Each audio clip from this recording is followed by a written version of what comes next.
So the NBA playoffs are literally right around the corner, which feels crazy because it feels like the season just started. But with that being said, I'm going to rank every single team in the playoff picture, and yes, that means the play-in teams too. I'm ranking them by how confident I am with that team going into a series, and how scared I'd be going up against them. And I am taking into account injuries. So in this ranking, we aren't acting like someone like Jalen Johnson is healthy. The Hawks will just be down a man. And before I get into this, remember, everyone's list is going to be different. Everybody's will. Don't kill each other in the comments. You can go after me, but you don't got to fight each other. I'd love to hear what you change or even revamp the entire list, and we're super close to 1,000 subscribers, and I hope you consider joining that before we reach it. Anyways, into the ranking. At 20th, we got a team that's actually caught fire recently, but still not a group I really trust at all in the playoffs, and that's the Chicago Bulls. Josh Giddey and Kobe White have been absolutely incredible as of recent, having really good marches. Kobe White was even given back-to-back Player of the Weeks for the Eastern Conference, making him the first Bull since Michael Jordan to do so. Matas Buzelis has also been a super awesome rookie, especially recently, and has proven to maybe have the capabilities to be an all-star one day. But the issue to me with the Bulls is a combination of things. Number one, they've got some injuries. Lonzo is always dealing with something. While not being ruled out for the entire season, he's been out for some time, and there's not really a timetable for his return. But someone who is ruled out for the rest of the season is Ayo Dosunmu. It kind of sucks that the two best defenders on the team are injured, because that's exactly what this team needs. You can't really trust one of the worst defenses in the league going into the postseason, especially when there's essentially zero rim protection on the entire roster. Vucevic is a nice scorer and all, but nor him or Zach Collins strike me as an anchor big who can really protect the cup come playoff time. Maybe they can get hot in the play-in. Kobe White and Kevin Huerter can turn it up, and Josh Giddey has been doing Josh Giddey things, but teams have learned how to target him offensively by just letting him shoot, and I just don't see anything past the first round even being a possibility for this team.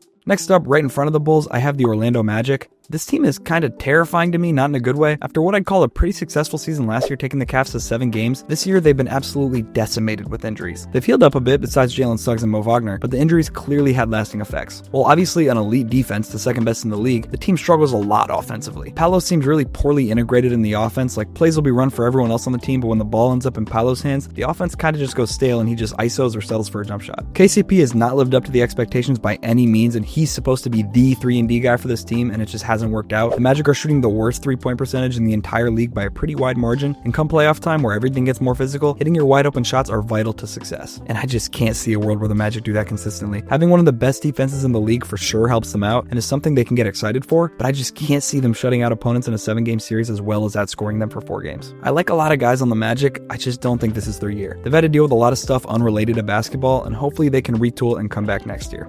At 18, I got the first Western Conference team on the list, that being the Sacramento Kings. After pretty much warping their entire team into the Chicago Bulls from last year and getting rid of their coach that finally brought something to this franchise, I just don't see the Kings doing anything remarkable come playoff time. Keegan Murray seemed to have taken a step back from last year, and their defense has been pretty bad. Don't get me wrong, they can get hot, especially their top guys, and that's always something to be afraid of come playoff time. You know, they just took out the Cavs twice, and whether you think the Cavs are legit or not, that's a pretty tough opponent to sweep the season series of. They have pretty solid perimeter defense with certain guys like Keon Ellis, who is one of my favorite players in the league. The problem is Sabonis is just not the rim protector you'd want. Valanciunas can do a good job at it, but when you take Sabonis off the floor, it's hard to create shots that don't come from DeRozan or Levine ISOs. Sometimes the offense just runs stale. I love the culture the Kings have built the past 2 years, but it kind of seems like it was lost, especially after the De'Aaron Fox trade. I think the threat of them getting hot offensively puts them above the Bulls and Magic, but not by very much.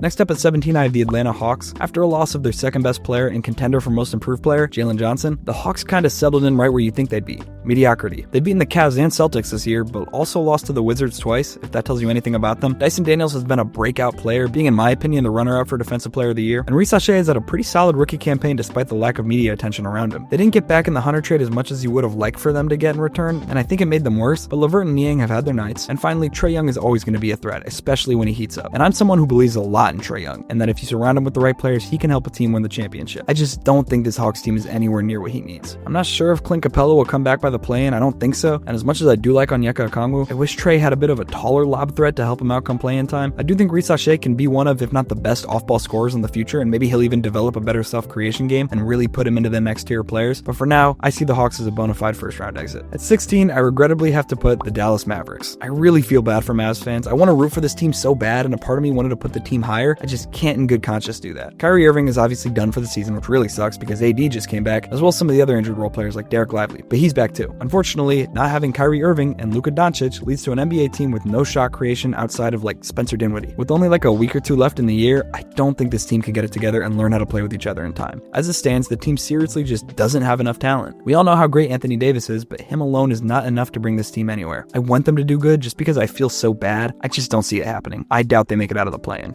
At 15, I think I'm naming the last team that I really can't see making any noise in the playoffs, and that's the Miami Heat. I have no idea what the playoff identity of this team is without Jimmy Butler. Like, seriously at all. And I won't act like they didn't recently have that 10-game losing streak, but in their defense, they bounced back with a 6-game winning streak, which included a dominant win over the Celtics. I think having Tyler Hero be so awesome this year, and we know who Bam is, puts this team where it's at, and it's so hard to count out a team that has Spo as their coach, but I don't think that's enough to get Miami anywhere. I really love Khalil Ware. He's probably my favorite rookie right now, but he's not who you want as your starting center right now if you want to compete. Not to mention they've dealt with their fair share of injuries that helps nobody. Also, Miami has this weird problem where they're unable to finish out fourth quarters. Like, they keep selling by the end of the game, and it's just not something you want to see. I think maybe I'm biased because it's the Miami Heat and they always surprise us, and that's why I have them above the Mavericks and Hawks, but I do think this team is the most likely to be dangerous when compared to every other team mentioned so far. And now moving into 14, I think the gap between this team and the Heat is one of the biggest gaps on the list. I think we're getting into the teams that I genuinely believe could win a playoff series. And this is probably a hot take for having them so low, but here at 14, I have the Milwaukee Bucks. I was super high on the Bucks coming into this season. I thought Damian Lillard and Giannis were finally going to figure it out this year and make something happen. Unfortunately, that wasn't the case. When Giannis isn't on the court, Lillard plays like Damian Lillard, like the one in Portland. Unfortunately, when the two are on the court together, they don't seem to mesh well. Either Lillard gets inefficient and doesn't seem like himself, or Giannis gets turned into a glorified sit in the dunker spot kind of guy. They just aren't meshing well. But at the end of the day, none of that matters because Damian Lillard has a blood clot in his calf. There's rumors that he's going to come back, but I'm not sure I believe it based off the results of other blood clot problems. Granted, I'm not a sports doctor, nor am I anything near a sports doctor, so I don't really know. But this ranking is based off the idea that Lillard isn't coming back. Because even though the duo hasn't been perfect, they sure are better when Damian Lillard is on the basketball court. Even a subpar Damian Lillard is better than the majority of point guards. And Kyle Kuzma hasn't been as offensively impactful as you'd hope, and Kevin Porter Jr. exists on this basketball team. It's just not an ideal situation for any team. The one thing I'll say for the Bucks is that through the entire playoffs until at least the finals, the Bucks will have the best player on the court in any series. Giannis is pretty easily the best player in the Eastern Conference. Maybe you could argue Jason Tatum, but I personally wouldn't. And having the best player in a series is always something that can change the outcome of any 7-game series. Also, while a detriment for the team's future, the Bucks are pretty old, and that comes with a lot of experience. And if they play, say, the Pacers or Pistons in the first round, while I would take the Pacers, the Bucks will have the best player and plenty more years of experience over the Pacers' young squad, which could totally give them the win in that scenario. And finally, taking another break from the East, we're going back over to the West, where at 13 I have the Memphis Grizzlies. The Grizzlies held the second seed for a while in the West this year, but of course, since the West is such a bloodbath, it only took a couple of bad games for them to fall all the way back into the play-in, which is kind of nuts to have this play-in team ranked above a confirmed playoff spot with the Bucks. I just think it goes to show how much stronger the West is than the East. Anyways, the Grizzlies scare me for a lot of reasons. One, Jalen Wells, who has been awesome this year, just went down with a scary injury, which was absolutely heartbreaking considering how great he's been, especially defensively. But even more terrifying in my opinion is their half-court offense. If you don't understand what that means, in the playoffs, the game slows down a lot, mistakes are fewer, and transition opportunities are washed out. And wouldn't you know, the Grizzlies thrive in transition. Memphis has been by far the best transition offense this year, but unfortunately their half-court offense, which is essentially anything that isn't transition, has been pretty mediocre. There's also the issue of who's the number one option on this team. Is it Ja? Is it Jaren? If I were to say right now, it would probably be Jaren, but I know a lot of people would say it's Ja, and it's not like I can call you crazy for that, and that's always an issue come playoff time. You just don't know who's supposed to be the guy. Also, they just fired their coach, like right before the playoffs. And maybe I'm an idiot, and that brings a new offense that completely takes the league by storm, but if I were to guess, that's not a good sign of what's to come. The vibes in the Grizzlies locker room right now are probably bottoming out, which a week before playoffs is not what you're looking for, but I hope everything I'm saying doesn't take away too much from this team, because at the end of the day, it's a good basketball team. Jaren has been really freaking good this year, and when he plays, so is Ja and Desmond. Dude, even Scottie Pippen Jr. The Grizzlies fascinate me because they always manage to take undrafted guys or rookies that don't look like much and turn them into a very productive NBA player. I saw a lot of media that said Zach Edey was going to suck as an NBA player, but he's been pretty good with the Grizzlies. While I don't think that it's going to matter in the playoffs right now, something in me says the Grizzlies are going to be very good in the near future. At 12, right above the Grizzlies, I have easily the best story in the NBA this year, that being the Detroit Pistons. I know I'm probably really high on them, higher than I should be, but damn it, I have faith in this team. A part of me wanted to put them a lot higher, but A, they're so young and inexperienced, and B, I'd probably end up looking like an idiot. Cade Cunningham is an all-NBA player, and in my opinion, top 10 in the league. As a Cavs fan, it's awesome to see how JB Bickerstaff was able to build this team up in just 1 year and empower the players, while bringing back that old bad boy Pistons culture that used to be the identity of this team. Jalen Duren is a much smarter and reliable defender compared to what he showed last season in the beginning of this one, and Malik Beasley has just been awesome. I love the story of him going up to the front office during the trade deadline saying, I want to stay here, please don't trade me, and they listened, and it worked. He's been one of the best shooters from 3 this year and is in the race for 6th man of the year. Asar Thompson, while not getting the buzz that his brother does, has also been really good with his insane athleticism. And other guys like Tim Hardaway Jr., Dennis Schroeder, and Tobias Harris have all helped this team in their own way. And this is without Jaden Ivey all season, who I bet is going to elevate this team even more next year with its athleticism and playmaking. And shout out Isaiah Stewart for being this team's energy guy and aggressor. As much as people hate this kind of archetype and personality, he helps the team. So badly I wanted to put this team team higher, but like I mentioned, I'm just not sure how much I trust the experience of this team considering a lot of the guys have never been in the playoffs in their lives. Their experience can kind of show when they have the turnover problems or defending the three-point line, but all in all, this team's only going up, and even though I don't think this is their year, I don't think their year is that far away.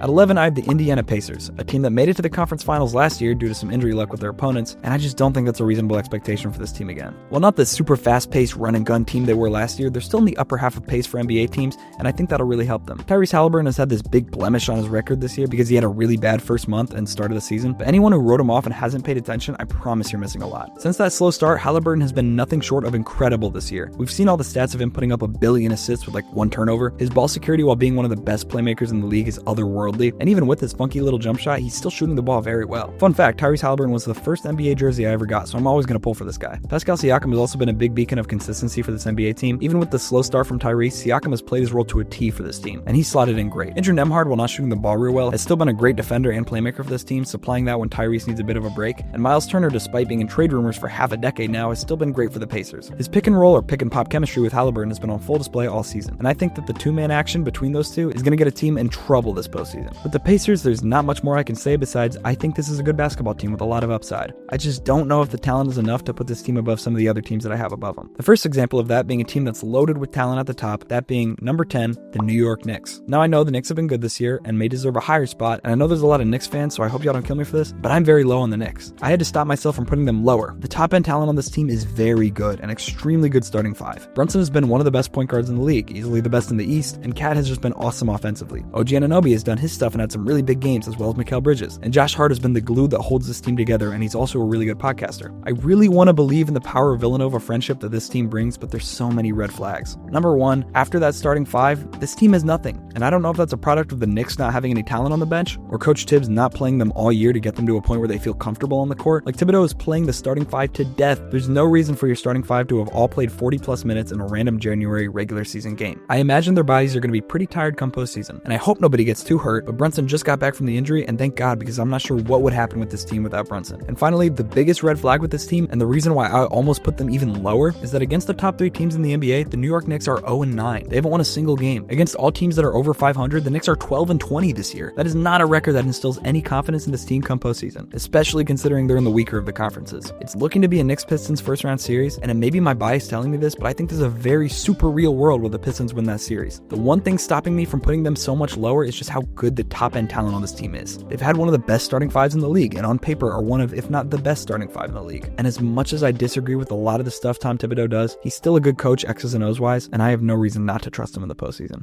Anyways, we're finally into single digits because at 9, I have the Minnesota Timberwolves. I know they're technically in the play-in right now as I'm writing this, and just scored 13 points in a fourth quarter against the Bucks where the Bucks scored 40, and they blew a huge lead, which is obviously not ideal, but I still have a lot of reasons to like this team. Julius Randle has finally started making a positive impact for this team, especially since coming back from that groin strain. He's clearly not making the impact that Cat was, but there's something there. Jaden McDaniels has really grown his offensive game this year, taking a huge step forward from last year, and Naz Reid is still doing his thing. And whether people like to admit it or not, Rudy Gobert is still one of the league's best rim protectors, even if he has some weaknesses that can be exploited. And finally, Anthony Edwards, despite dealing with a bit of off-court drama, has been super good this year, averaging 27 points per game and taking a big step forward shooting the 3-ball, being one of the best volume shooters in the whole league out of nowhere. It also looks like he's getting more willing to pass out of double teams, which is never a bad sign, and this team is just good. They were in the conference finals last year, even if it is a different team, and a lot of the core guys are still there, a lot of which have taken pretty major steps forward. And maybe I'm an idiot for having them this high. Something about the T-Wolves just tells me I can trust them in the playoffs. Even if Ant isn't exactly clutch by definition, he showed time and time again he can take over a playoff game in so many ways. Again, I know this team is in the play-in as I'm writing this, but they're also technically 2 games away from being the 3 seed. So in the West, seeding isn't exactly tell-all be-all.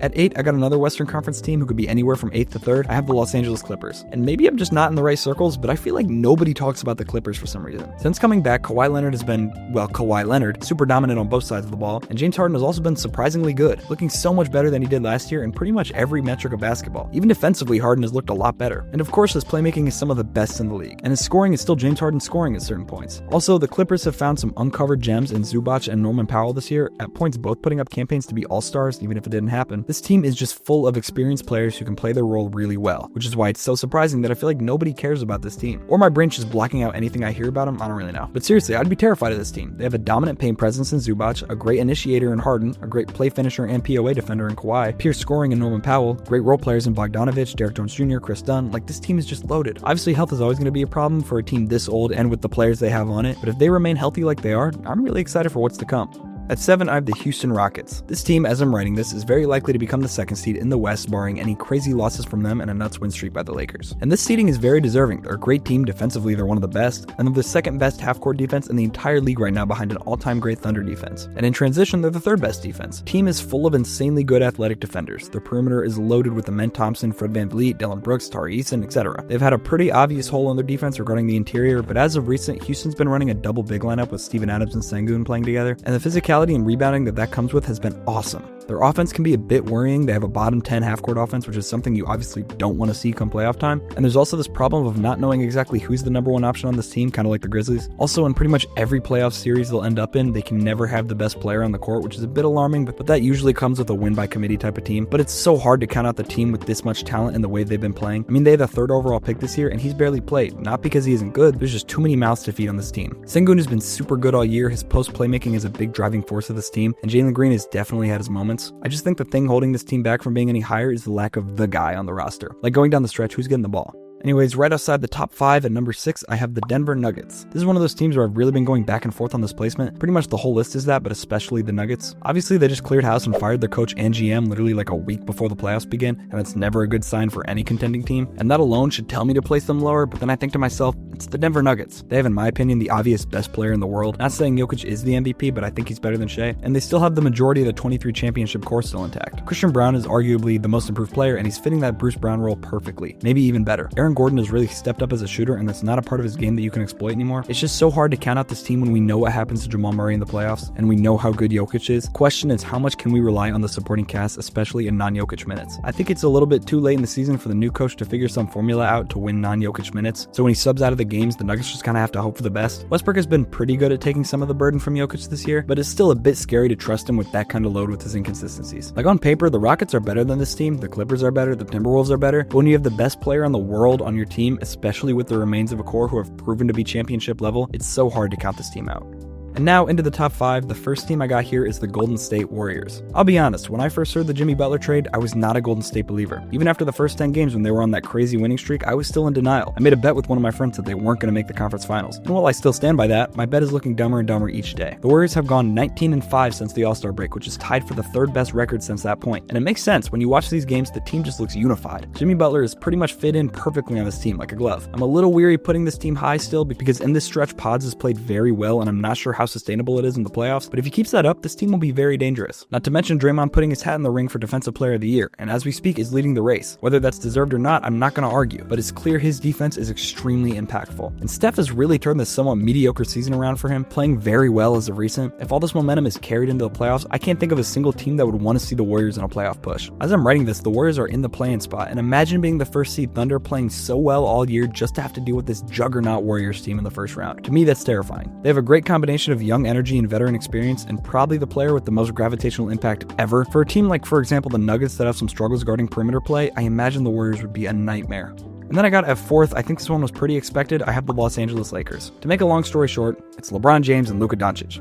Both of those guys have dragged teams to the finals that definitely didn't belong, and it's hard to bet against them. Offensively, talent-wise, they are loaded. I didn't even mention Austin Reeves, who has genuinely played like an all-star this season. And there are only maybe 1 or 2 other third options in the league who are better than Austin, if that. Rui Hachimura has played his role well, so has DFS, and Gabe Vincent hasn't been the god-awful player that a lot of Lakers fans touted him as in previous years. I can't imagine Dalton Knecht will get any playoff run, but he's been a pretty solid rookie this year. I know when you look at this roster, talent-wise, it looks like there's going to be no defense outside of Dorian Finney-Smith. But honestly, that doesn't look to be the case. As of late, their defense has dropped off a little bit, but we saw right after the initial trade, all of the roster bought into this new defensive scheme that JJ Redick was building up. We saw it in the game against Jokic that a certain creator made a video about that you should probably check out. And that defensive identity was built on straight hustle. On LeBron's podcast, he made a comment about how when AD left, he wasn't there to cover everyone anymore, and now the defensive burden is on them. It's either be the worst defensive team in the league, or now it's like, oh shit, we don't have AD to cover our asses. And I imagine these guys will stay bought in come playoff time, probably to an even larger extent. And in the playoffs, there's even more rest between games, and I bet that'll only benefit the Lakers more, whose second best player is quite literally 40 years old. I have no reason not to have faith in this Lakers squad, and that's coming from someone who really hasn't believed in the Lakers the past couple years. But I guess that's just the Luka Doncic effect.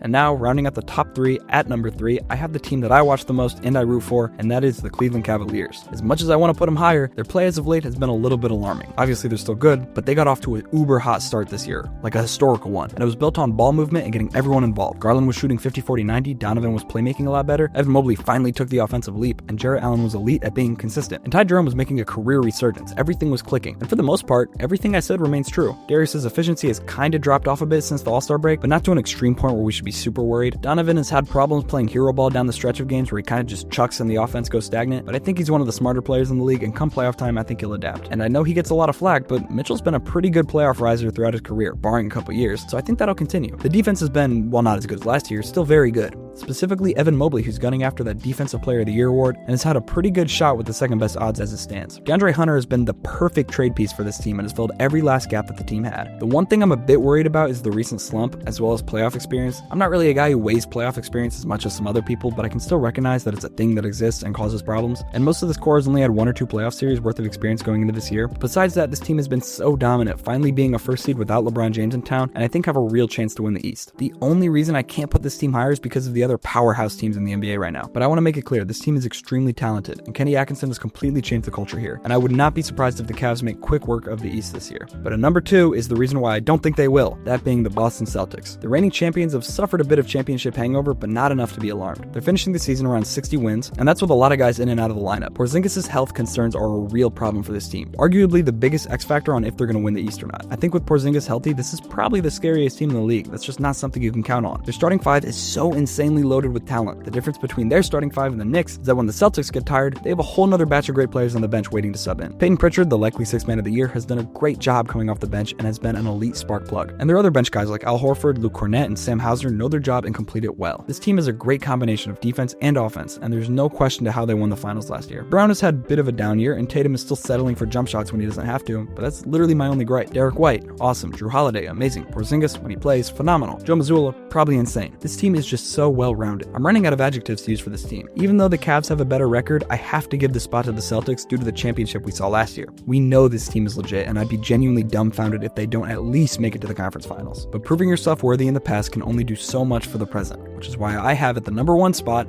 the number 1 seed in the West, the OKC Thunder. This team is dominant. They have the 2nd best net rating of any NBA team in a season ever of all time, only behind the 96 Bulls, and they're statistically the best defense the modern NBA has ever seen. They have most likely the MVP of the league on their roster, as well as 2 other all-star caliber players. They've got elite defenders, perimeter and interior, and they bolster the best record in the entire league, which they accomplished without arguably their 2nd best player for half the year. I know they haven't proven themselves like the Celtics already have, but come on, this team has been so dominant in an even stronger conference than the Celtics. I think it comes to a point where the talent outweighs the past and experience, where you have to give the new guys on the block the nod. The only gripe I have with this team is that they might lack some defense against big wings. All their elite perimeter guys are a little small, so a guy like LeBron or even in the finals someone like Tatum might be able to dominate. Also, the Thunder might lack 1 or 2 shooters that can help out, but we can cherry pick and find stuff like that for every team in the league. I think this team is just having way too dominant of a regular season to not give them the nod to dominate the playoffs too. Plus, they won't have to run into the Cavs or Celtics in the conference finals, so that also increases their odds a bit. And with that, the list is officially over. I know you're ready to yell at me in the comments, and I probably deserve it. I definitely got something wrong here, but I'd love to hear what you change. Maybe it isn't even a change, it's a whole list revamp. Either way, I'd love to hear it. Anyways, I tried a little something different from my usual stuff in this video. I hope you liked it. I hope you consider subscribing. And finally, I hope you all have a great day. Peace.